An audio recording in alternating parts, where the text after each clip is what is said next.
Yo, okay. Talking about how to be present. I understand that the outcome to all my thoughts of, oh, I'm just going through the motions, I'm not actually enjoying what I'm doing, and then I'm suffering, um, it all points back to becoming present. The thought of becoming present was very scary, or is very scary, um, and it's because I fear that if I become present, that I'm going to become a flop, I'm going to become a feather in the wind. Um, Specific example, if I become present now and what if I then go down and eat some chocolate and then I become fat? What if I do stupid shit like that? The truth of it is that if I was present, I wouldn't need to go down and eat a chocolate, because the reason I go down and eat a chocolate is because I want comfort, and comfort is not found in the chocolate, it's found in presence. Um, how present I am corresponds with how much I suffer. Let's start with the visual now. Let's make this make sense. This little circle is the present moment. And this is everything outside the present moment. And it pretty much expands infinitely. Let's call this circle my circle of awareness. Ooh, yeah, let's make it. That's good. Ooh, I'm excited. This is my circle of awareness. When I'm present, ooh, when I'm present, oh, perfect. Boom, my circle of awareness is in presence. This thing can expand out as much as it wants. This whole thing represents the whole world, the universe, whatever. All right. The more I stretch this thing out, the more anxiety I experience, first of all. Um, when I stretch my conscience out, I start to feel overwhelmed. I also start to feel, and when I say stretch my conscience out, let me specify, I'm talking about thinking about the future, thinking about the past, or thinking about any subject that isn't immediately in front of me, it's not being experienced by my senses. Let's say I'm here right now on my computer and um, I'm thinking about what my sister, which is 30 minutes away on the highway, what is she thinking about me, right? That's that's this little thought right here. Oh no, what's A thinking about me? What's my brother thinking about me? That's all these little thoughts out here, okay? There's a thought out here, which is, what's that guy from high school thinking about me from 10 years ago? Boom. Stretch my conscious out to here, because it's so far removed from the present moment, right? And so it's all the way out here. Okay, cool. The more I stretch this thing out, the more I suffer. So you would think that the solution is just pull your attention back to the present. Right, right, is that it? Pull your attention back to, hey, pull my attention back to the present. Because, oh, right, let me clear up. Very importante. When I suffer, it's because my attention is like this. Let's get rid of this. When I'm suffering, it's because my attention, my focal point is expanded. It's out here, and this is, the present self always exists. It's inside, and you start creating rings of excessive thought outside. And you create more, and you create more, and you create more, and these are all just layers that you stack on top of your present self, which always exists. Obviously, I'm always here, even when I'm thinking about the future. The only thing that's real is this, and these are all just layers of suffering that you just stack on top. Okay. Now, when you are experiencing this, when I am experiencing this, I start seeking dopamine. This is, okay, we're turning it into physical. Maybe I'll try to talk about it in both terms. I start seeking dopamine, I start seeking comfort, relief, distractions. That could be smoking, it could be watching TV, could be listening to music, it could be porn. It is anything that pulls my focus through my senses. Could be food, binge eating. And so my present self starts looking out here for the comfort. And let's say I eat some chips, and for a moment I feel relief as I'm eating the chips, but then I start stacking another layer of discomfort around me and pulling my attention to that, which is, damn, I'm fat, I feel so guilty, I feel so ashamed. Okay, so now we need even more crap. Now I need, let's say, porn. Boom. Okay, now I stack another level of discomfort around me. And so during the porn I feel fine, but then once it's done, boom. Oh my god, I'm so shameful, I'm so disgusting. Oh my god, no one could ever love me. And then again, more and more and more. And we keep seeking and seeking, and dopamine is just relief. Dopamine masks stress. It masks it. It does not resolve the stress. It masks it. Okay.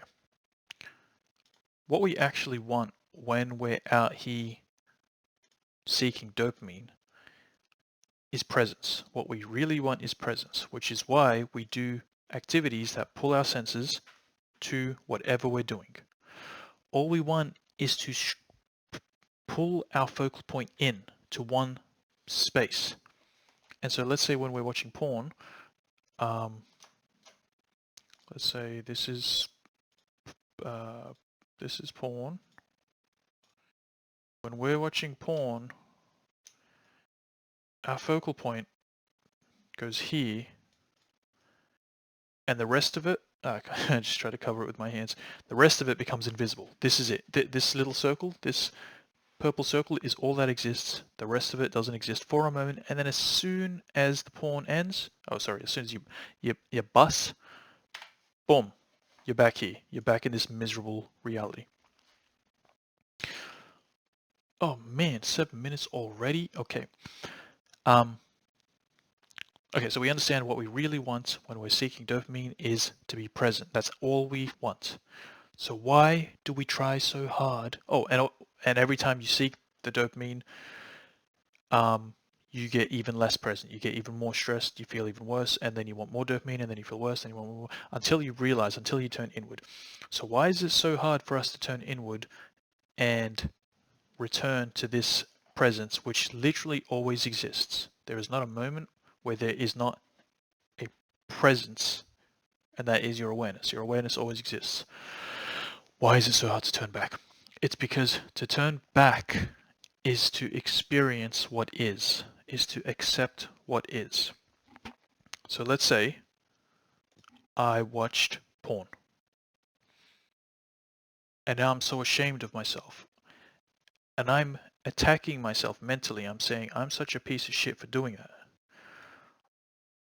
And the reason I'm telling myself I'm such a piece of shit is because I think it's so disgusting and blah, blah. Okay. But what if I realized that the reason I did that was because I was super stressed.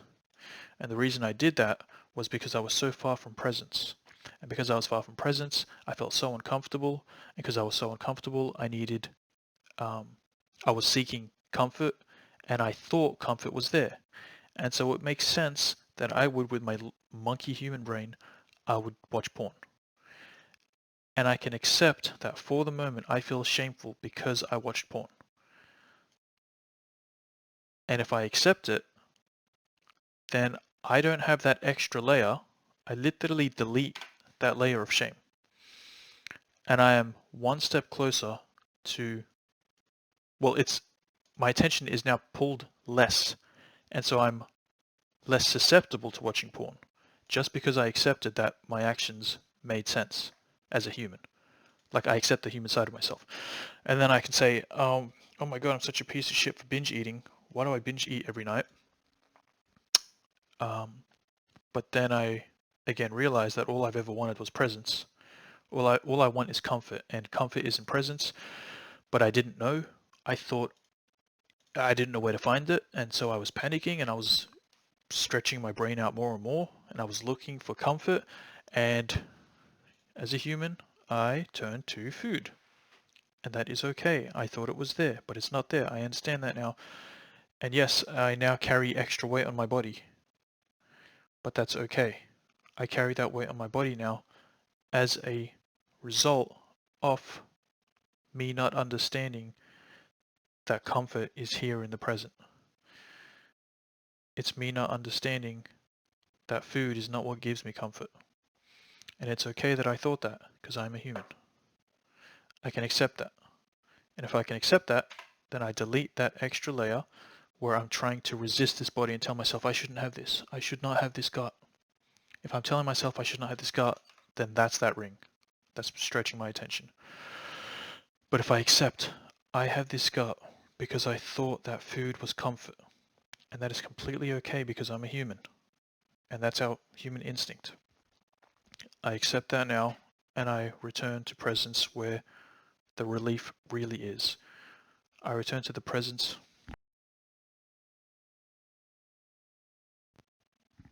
I return to the presence, which is what I've actually been looking for all along, which is where the comfort is really found. Okay, deleted.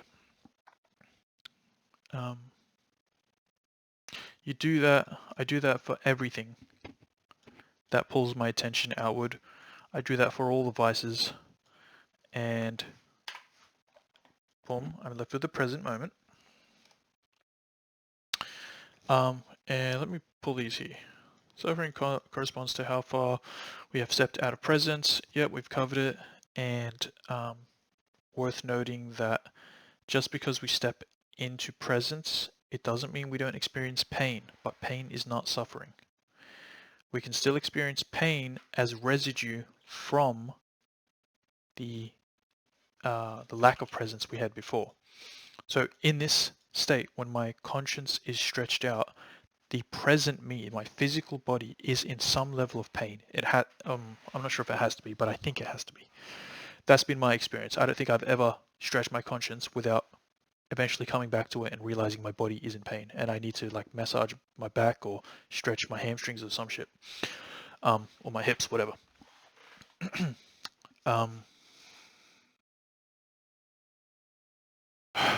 So, pain does not need to be suffering.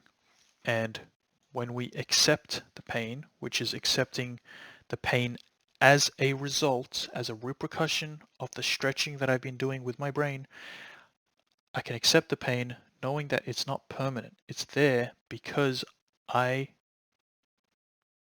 stretched my conscience. As a result, I will now experience physical pain or some level of pain in some area, whatever. I'll experience pain.